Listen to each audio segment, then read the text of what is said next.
And as I predicted at the beginning of this season, the Oklahoma City Thunder, for the first time in the history of their franchise, at least as far as the Oklahoma City Thunder part is concerned, obviously they were the Seattle Supersonics, and I feel really awful for the people in Seattle right now, but for the people in Oklahoma City, this is a great thing. It's the Oklahoma City Thunder are headed to their first NBA Finals in the franchise's history, behind another huge game from Kevin Durant.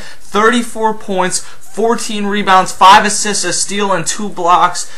To me, Kevin Durant right now is the most watchable player in the NBA. What I mean by that is sometimes you'll see some of the other stars. LeBron James is frustrating in the clutch. Why doesn't he drive? Why is he settling for shots? Kobe Bryant sometimes shoots himself out of games. And you can make the case that either of those guys are better than Kevin Durant. I think that one of those guys overall is a better player than Kevin Durant still, and one of those guys isn't at this point. But the point is that Kevin Durant, you pretty much know what you're going to get. In the clutch, he's going to hit these big shots. He's going to get his team rebounds. He makes everyone around him better. And that's why he's the most watchable player, because you know what you're going to get. With LeBron James especially, you don't know what you're going to get every single game. And I mean, when he's on, he's extremely fun to watch. But the way that Kevin Durant has played throughout these playoffs has made him the most watchable player in the NBA. I'm going to go over some of my thoughts on this game, though, because I like to give my quarter-by-quarter thoughts. In that first half, I'll just sum up the first half, the Spurs got a huge lead. They looked like this was going to be one of those games where they win 120-110. The Thunder score a lot, but they're just not able to defensively shut down the Spurs. At half, they're up 63-48. I mean, it looked like this was going to be one of those games where you really end up saying at the end of this game, you know, and I could have been watching the Stanley Cup or whatever, and you end up realizing that, not that you wasted your time, but that this just was not that good of a game, and it did not end up being like that. The Thunder come out in this second half, and one thing I want to note, the first half the Spurs seem to get some of the calls, because that's important for what ends up happening later on in this game. The second half, though, Oklahoma City comes out hot. Serge Ibaka, Kevin Durant, Russell Westbrook, the whole team comes out hot. They get going. Derek Fisher plays a big part in the second half with some clutch shots. James Harden gets going. And from the second half, or in this third quarter, they really got going. They get within a few points, and that goes back and forth for the rest of that third quarter. That third quarter was one of the best quarters of basketball. I think it was the best of this entire playoffs. It was a tremendous overall quarter, and I really enjoyed watching it. Tony Parker, who looked great in this first half after so many criticisms, he looked bad in the third quarter. I think he only had like 2 or 4 points. He had a really good overall game, so he came back at a pretty decent fourth quarter. But in that third quarter, they really lost this game. This was a young Oklahoma City Thunder team that essentially in that third quarter ran them to death. They just overall played better. The Spurs were missing shots, and the Thunder were able to get out on the break, and that's what the Spurs could not allow to have happen in this series, and that's what did happen in this series. In the fourth quarter, Derek Fisher begins to do what he's done his whole career. We can be honest, Derek Fisher is not in the NBA or a household name in the NBA because of the fact that he's one of the top 5 players in the game, or ever has been, or because on any night he can go out and give you 30 points. That's not what Derek Fisher is. But when he was asked to in LA, he hit some big shots. When he was asked to in Utah, he hit some big shots. And now when he's been asked to in the Thunder after being waived by the Rockets, after being traded away by the Lakers, he's made some huge shots throughout these playoffs. Has 9 points. I believe that 7 of them came in the fourth quarter. Derek Fisher does what Derek Fisher does again. I don't think that there's a lot of people that dislike Derek Fisher because he gets all this credit and they believe that he's not really as good as he gets the credit for. And that's true on most cases. But when he needs to get these big shots, he might have the ugliest shot in the history of the NBA, either him or Joakim Noah. But when he needs to get those big shots, he goes out there and he does it. And you got to give a lot of props to Derek Fisher in this one.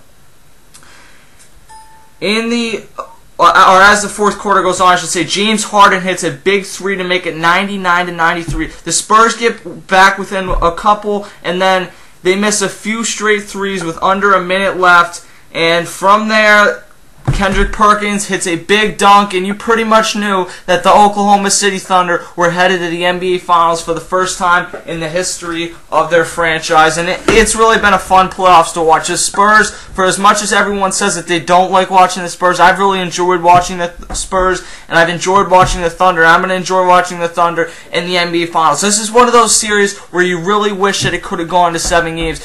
Not because I want to see the Spurs win and I'm mad that they lost, but just because I've enjoyed this series so much and I want to see another game. Because when you look back at this in history, you're going to say, wow, the Spurs might have got a big start, but the Thunder won the next 4 games. They must have dominated the series. And that was not always the case. In certain games it was, but the Spurs were in a lot of these games and played a tremendous series. The sad part for the Spurs at this point, Tim Duncan's a free agent at the end of this year. He'll be back if he doesn't retire. I don't think he'll retire, but at his age it's possible. Manu Ginobili's in his almost in his mid-30s now. Tony Parker's still relatively young.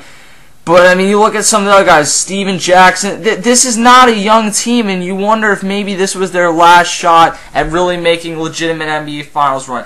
You never put anything past Greg Popovich because every time you do it, they go and win the NBA Finals.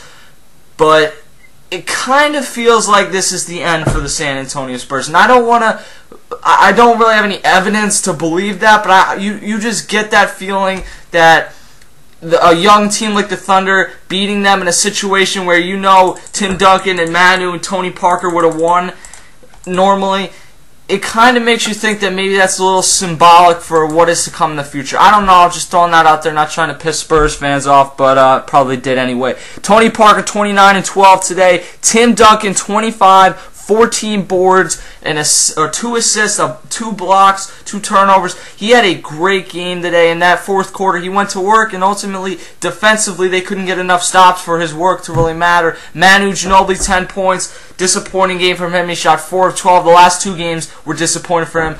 No, actually, the last game was not. I meant the Game 4 was disappointing. Kawhi Leonard, 5 points. And then off the bench, Gary Neal brought 7 points. Steven Jackson was a great pickup at the deadline, 23 points.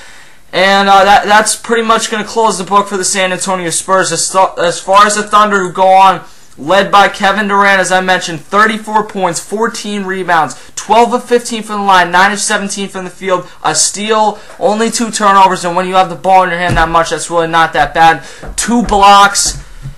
Kevin Durant's the man right now. Kevin Durant could pretty much do anything right now because he's walking on water in the eyes of everyone because he's a likable guy. And I know that annoys me sometimes when you talk about, oh, he's so humble.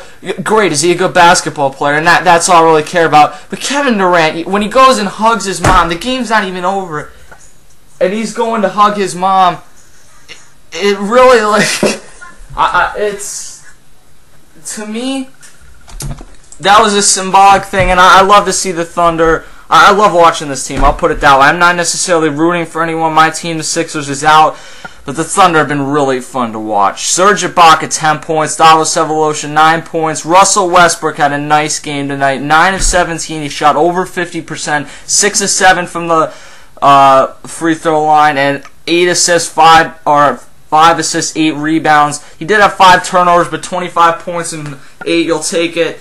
That's what he needs to be. Kevin Durant's going to be the guy, and Russell Westbrook needs to be almost a sidekick. But, man, he has had a tough series, and he's taken a lot of criticism, so you give him a lot of credit for what he did tonight. Kendrick Perkins, only 4 points, but did play a key role late in this game defensively. Royale Ivy obviously didn't play. Daquan Cook didn't play. Derek Fisher, though, 9 points. And then James Harden off the bench, 16 points, including a huge 3. You don't want to call it the dagger, because if that was a dagger and that was all they scored, the Spurs would have won. But it was kind of that one that, once he hit that, you pretty much knew that the Thunder were going to the NBA Finals. And as far as a few of the calls in the fourth quarter, I don't think it changed the game because ultimately the Thunder won by 107-99, so it wasn't a 2-point game. Some of the calls were questionable. I think the one where Kevin Durant got fouled on the perimeter trying to swing his arms through, it was a foul, but when you throw your arms up like that, that's what I hate. The flopping throughout this game was terrible, especially in that third quarter. And then the one where Manu got called for the foul, I guess it technically was a moving screen.